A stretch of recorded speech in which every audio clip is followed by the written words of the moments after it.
Hello, sir. John Robb here, interviewing Freya Beer. What an update on her career so far and the great new single Honeymoon Eyes. So, Freya, so it's a bit of a change of direction musically with the single. Is this something you want to explore, like sort of different facets of what you do? Oh yeah, definitely. Because I found that even when I was just writing my own songs, because this was a collaboration, I was experimenting a lot with like synths, just different sounds like I could play about on MIDI. So yeah, to be honest, it's just like a natural progression because I've known that I'm not always going to stick to one style because for me, that doesn't really interest me. It's a bit boring just to stay in one place all the time. So yeah, with this new record, like it's just really exciting because it still just shows off that I'm not just one genre. Like I can like dip into that like pop, that pop world, which is really exciting for me because it also allows me to show off my vocals more. I mean, Yeah. is it kind of like the case is like taking what you are because it's very self-creating. And what I really like about what you do is you kind of enter into this world, the goth noir world, but you can actually apply that to anywhere. You know, whether it's a different style of music, what you look like, or even the way you make a garden or a painting or something. It's an aesthetic that you can apply to any kind of form. Yeah, exactly. Yeah. And is this what you're trying to do with the new single? It's like the rhythms may be different and the music may sound different, but the atmosphere is the key. And is the atmosphere core to your creativity? Oh yeah, definitely. Like I've always from the start, well, as you probably noticed, I've always created my own aesthetic.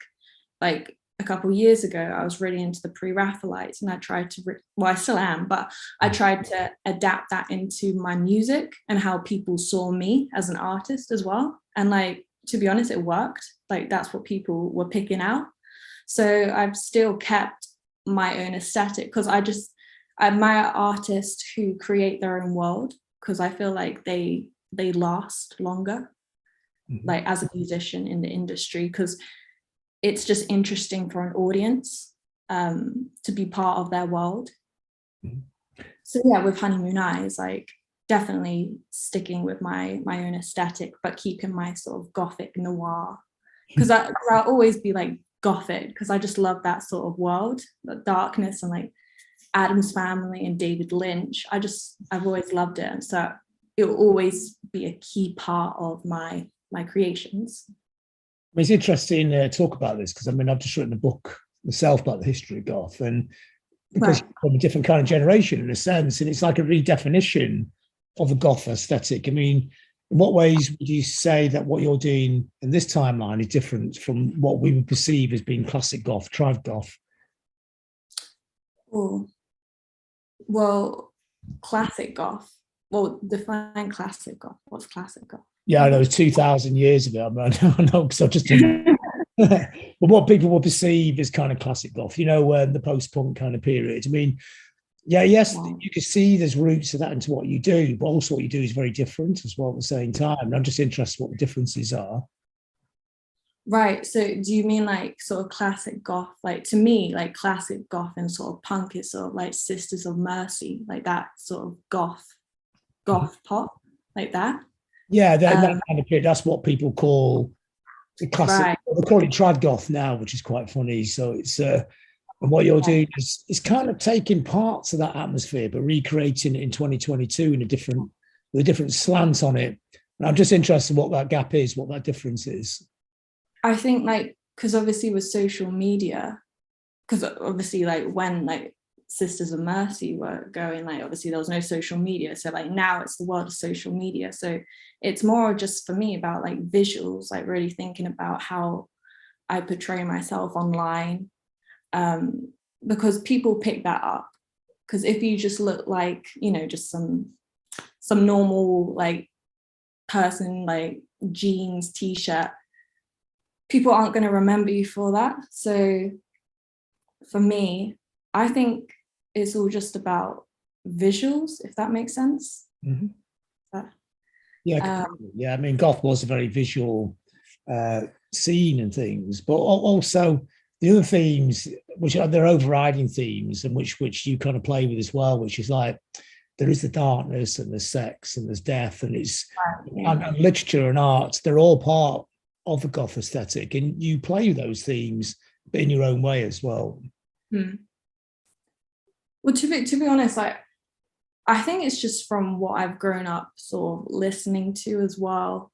When I write or when I put out an image, like I know it's 100% me, but like it just comes naturally. But I think that's just from doing my homework, so to speak, you know, like teaching myself about all these like history of like punk, just music, of goth, and it just naturally comes out in my own style. So yeah, like I'm not there with like a mood board and like sort of picking out like, oh, I need to do something like that and that. It's more of just like just naturally, just from my own knowledge, just how I want to be seen online, I guess. That makes sense. Yeah, completely. I mean, it's one thing I found when I was doing the book, that it's like every generation's reflection of the track. I mean, melancholy is an attractive theme, and it's a very artistic theme, and every generation has a different way of reacting to it, whether it was the pre-Raphaelites in a sense, or the romantic poets, or post-punk musicians, or people now. There's all different ways, because of different technologies and different surrounding cultures. It's always done in a different kind of way, isn't it? So what you're doing now is very true to these times. It's not a museum piece. It's of the now. And I think the new single really represents that as well, because there are parts that are very like a modern pop record, but also incorporating these kind of themes and atmospheres into it as well to create a unique hybrid.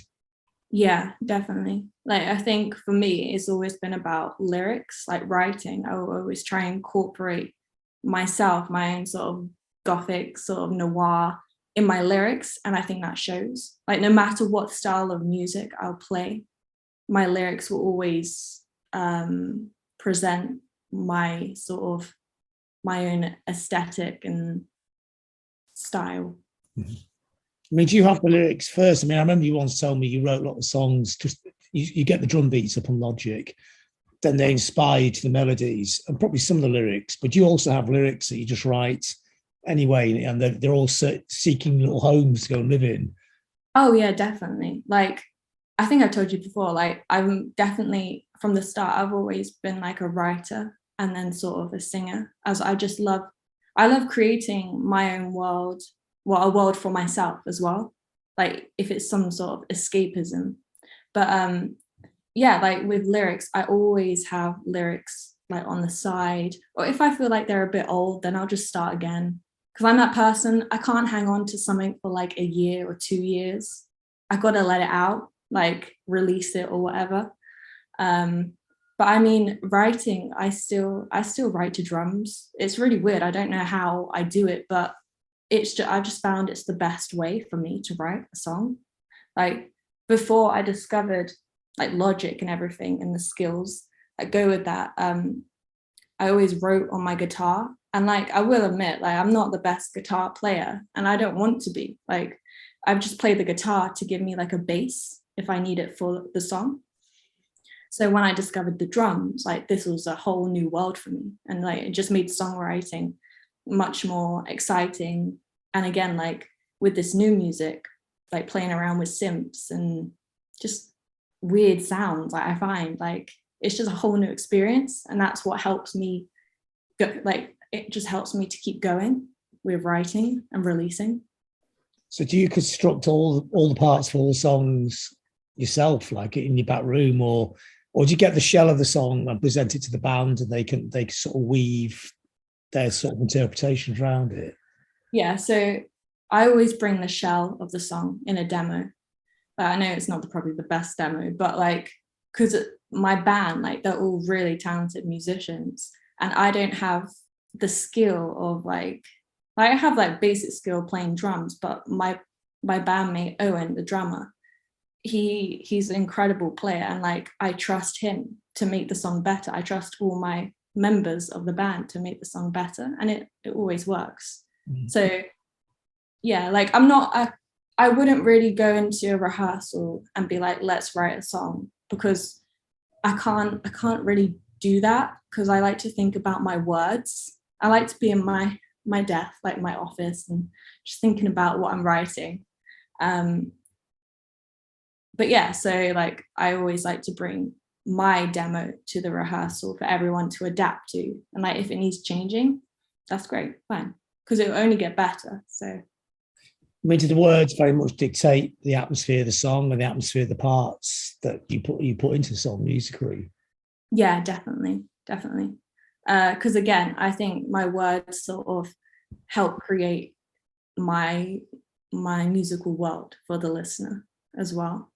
But I think artists who think about who have their own aesthetic, you can see like they sort of done their homework, and like you can see they have common themes in their writing. So I can't just write a song about a relationship that didn't go well. Like I have to put it as in like I'm a rose with and poisonous treacled onto my petals. It can't just be like you broke my heart. So yeah, that's why lyrics are, or just songwriting is really important to me. Yeah. I mean, yeah, it's interesting you sort of mentioned that, because I'm just thinking, I mean, you do create a world, and like you said, it's a sense of escapism, but also it's very much you as well, isn't it? This is an abrasive honesty mixed with an escapism, which is a very difficult thing to balance, I'd imagine. Well, yeah, I mean, so you're saying like balance and honesty?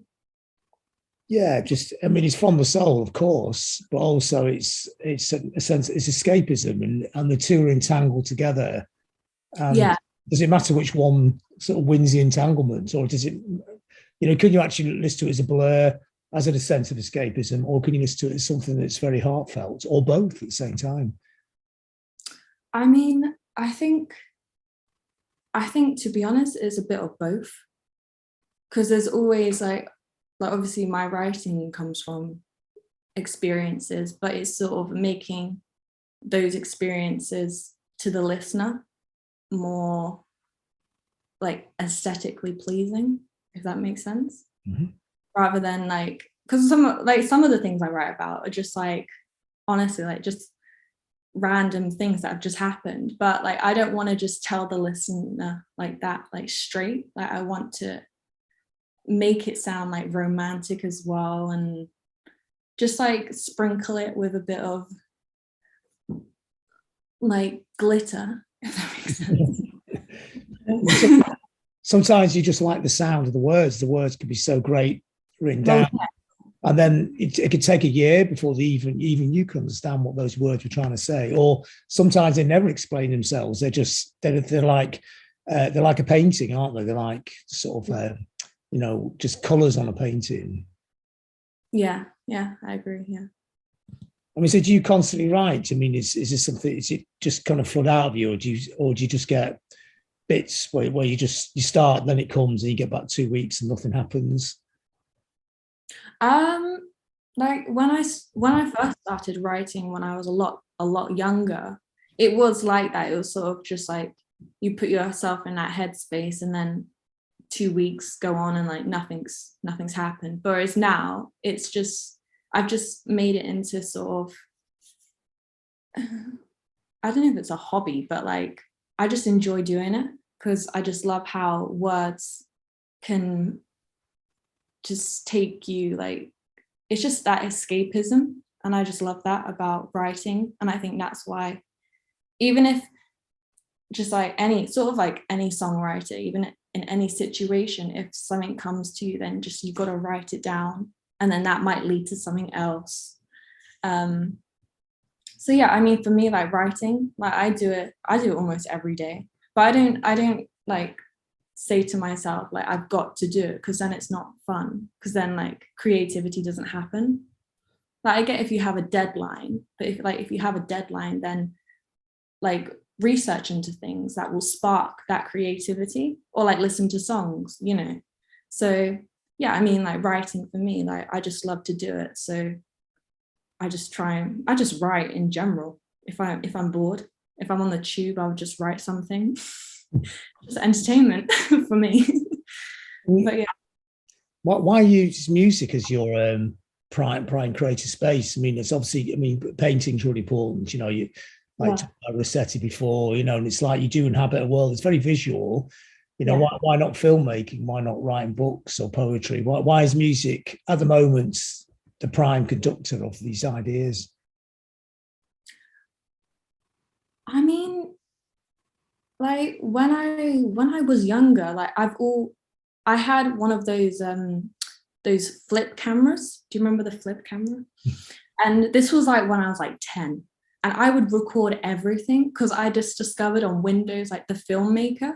So I've always loved like filmmaking, but it was only just by like chance that I sort of discovered, well, through my grandparents, like country music, like Dolly Parton and like Johnny Cash. And that just honestly just took me to another like headspace. And like I was just completely drawn to the whole sort of songwriting, especially Dolly Parton. Like her songs like are incredible, like especially from like a 10, 11-year-old's point of view. So I just picked up the guitar. I think it was my dad's old guitar. Like, again, I was probably rubbish, but like I just did it because I really enjoyed it. And that just sort of just, it just caught my attention. That just what made me think like, just, I don't know, I just really enjoyed it and I just kept doing it. Like, it wasn't like, oh, this could be my career. I just kept doing it. And like, I felt like I was improving. So it got to that stage where I showed like my family my songs and they enjoyed them. So it was just the encouragement of thinking, well, yeah, it's just encouragement that I could maybe take this further. But with film making or like even painting, like I would always love to do that, especially filmmaking.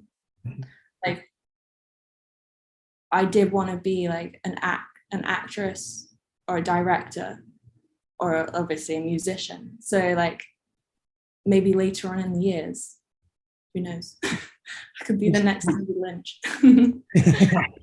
As part of the drama, I mean, part of the excitement is, you know, the tragedy and drama you can get into a pop song. You know, it's something ostensibly like people think is a very simple thing, but actually it's very challenging. But also, when people get it right, it's quite amazing that just a piece of sound, you can express everything in a far deeper way than you can in other art forms. Or do you think other art forms are equal as well in those roles? Well, I think it's equal because it's still art and like it's like a painting. Like someone can like really like see, or like it can just really affect you. I think it's like any type of art form um can affect you, I think. Yeah. I mean, do you look on a song almost like a painting that each sound and each texture is a brushstroke and each word, again, is a brushstroke as well?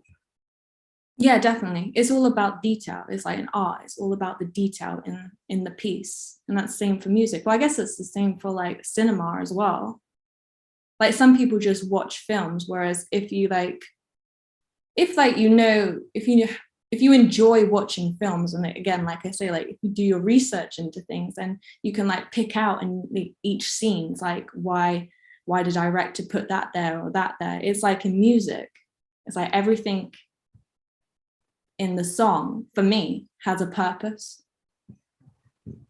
Yeah. I mean, when you're live, I mean, it's challenging, isn't it? Of course, because you know, venues like Night and Day. I'm in nice venues, but to create the atmosphere you're trying to create in a smaller venue like that, is that a challenge, or is that something you really enjoy doing? You know, or is it there's a way that, you know, when you know, and inevitably records will sell more in the future. There's a whole production idea, a theatrical way of doing this that you're thinking in like in bigger venues. I think at the moment, like playing like smaller venues like Night and Day, I think because obviously the room is smaller, but I think that's a benefit because it's more intimate. Whereas like obviously on in my career, when I get the opportunity to like work with a bigger production team or whatever and play larger venues, like you can obviously think more about how you want the music to be presented. But I think at this stage, like playing these smaller venues, I think it's great because like people are locked onto you. Like they can't look around the room, like because there's obviously just walls like right beside you. So like I think it's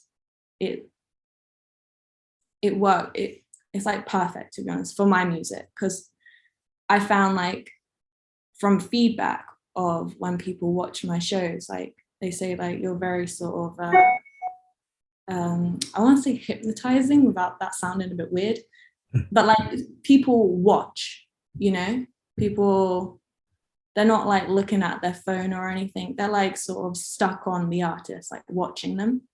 Does that make sense? So yeah, like I remember I saw Nick Cave at, what was it, the BIC in Bournemouth, and like don't get me wrong, like his show was great, but I think the size of the venue, it sort of lost that intimacy a bit. Whereas if he had a slightly smaller venue, like I get, obviously he's a big artist, he's going to play in the bigger venues, but if he was in a smaller venue, it would be that bit more intimate. So I think different artists sort of suit different stages. But yeah, that's what I think. I mean, so the intimacy is something you're trying to achieve, of course, but what other kind of dynamics are you try and create in the live show? The dynamics? Yeah. You know, it's not just the intimacy, you know, there's of course, there's a world, your worlds get lost in as well, you know, and the mystery as well. You're trying to create a sense of mystique and mystery, and also an emotional resonance. And also, I guess, because you've got a filmic way of doing it, it's almost like a scene in a David Lynch film. That's what that's what I'm guessing you're trying to create. On all those different levels. Is this what you're trying to do live, or is it something completely different? I mean, that is definitely what I'm trying to do live. Create that, bring that aesthetic on stage with me. And I think I have more the opportunity to do that on these smaller stages, because I feel like the smaller stages have more history behind them, rather than say like obviously like an arena stage or something. So like when you mentioned about like David Lynch, like I think that's a benefit because it sort of contributes to my aesthetic. Mm-hmm. Yeah. And is this aesthetic, is it 24/7, or is it just something, you know, when you go into your music room at home, you lock into that space? When you're at a gig, you lock into that space? Or is it in between as well? Is it like when you go down to the shops, are you in a full outfit? Are you there basically every minute of every day? You are your creation. Yeah. I mean, like I remember because I'm living in London now, but when I was living at home in Dorset, like I would just like wear my leather flares and my like corset tops just to go down the corner shop. But like my mom and dad would be like what, like you're dressed up as if you're going to a fashion show. But it's just like I'm not doing this on purpose. I think it is just from just years of me just being obsessed with like, you know, like designers like Vivienne Westwood or like And Mumista. Just like fashion. I just love fashion. I've always loved fashion. And I'm never like trying to like, what's the word? Do it intentionally. So coming back to your question, it's just me. Like I'm not like, oh, now I got to be Freya Beer. Now I got to put on my aesthetic and, you know, whatever. It's just who I am. And I think that's good because then I don't have to think much about that. Because I just wake up and get changed and then it's just easy. So in a way, the fashion and the style is also an art form, isn't it? Of course. Oh yeah, definitely. and they all sort of feed into each other, I imagine, as well. I mean, you couldn't go into your music room or your music space, dressed in a tracksuit and come up with the music, could you? It would just sound like an old tracksuit then, wouldn't it? You'd have to be dressed up to go and make it. So you're completely in the zone all the time. Yeah, definitely, because I mean, if I was in my music room with a tracksuit on, like, God knows what type of music I'll be writing. Whereas if I'm there in my velvet flares, just being myself, then I just write my music. So yeah, I mean, all the artists that you like, they're the same kind of people, I'd imagine, aren't they? I mean, I'm sure Nick Cave probably does walk around in tracksuit most days, but you can't imagine him doing it, can you? That's the thing. Or the sort of people in that world that you inhabit, they seem 24/7, whether they are or not. Well, yeah, they're genuine. And I mean, like, coming back to Nick Cave, I'm sure like a couple of years ago, I saw a photo of him in a supermarket, but he was in his suit. So, I'm sure some days with a tracksuit, but like Nick Cave is Nick Cave, it's not some other person. That's who he is. And I think that's sort of just worn off on me, just loving these type of artists, just being yourself. So in a way, it's Nick Cave's job to be Nick Cave, isn't it? Yeah. So coming back to the singles, so is this a diversion, or is this the way your next sort of bunch of tracks are going to go, or are they going to go in lots of different directions, or don't you know yet because you haven't started them? Well, a bit of that. But like, I've always thought that this new song is a good introduction to the next like era of my music. Like, it's not going to be completely like that. I'm going to obviously incorporate my type of darkness, my gothicness to it. But production wise, it's a good example of sort of what to expect on the upcoming songs. So yeah, I think it's a good introduction to this newer style, this more modern style, but also like keeping like the riffs, like the classic riffs that I have, and my gothic noir. Mm-hmm. So, yeah. And what do you find collaboration brings to it? Is it a very different way of working, or do you just create sparks and interesting other spaces?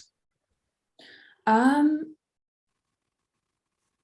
mean, with Tom on the record just released, it was interesting because it was my first collaboration ever, like writing, and I wasn't sure how it would come about, but it honestly happened so easy, because like we were in the studio the first day, and then because he was setting up his laptop and he had a keyboard beside him, and I was literally just like playing some random chords, and he was like, "Oh, what's that?" And I was like, "Oh, I don't know. I just played it."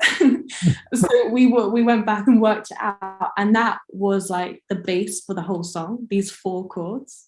So for me, like, again, it's just like interesting to see how other people work, because in my sort of writing zone, I wouldn't think, "Oh yeah, that's a melody." It would just be me trying to work out something that sounds good. Whereas from the other person, it's like, "Oh wow, what is that?" Mm-hmm. Like, so like it's really interesting, like collaborating. And I have a couple more collaborations coming up in the future. So again, like, it's just working with different people. And like, I've definitely got to the stage now where I do want to work with other people, like, because I would love to sort of adapt my style more. Whereas, like, say when I was 16 writing songs, I was like, no, I want to write this, like I want it to be like this. Whereas now, like, I love like writing, well, like learning about other people's skills, because Tom is really, really good at production as well. So again, it's just learning, which I love to do. So yeah. I guess also because you have such a strong sense of yourself now, that collaborations, you don't get lost in them. It's a mutual space, isn't it? Yeah, exactly. Yeah. Well, brilliant. Well, thanks a lot, Freya.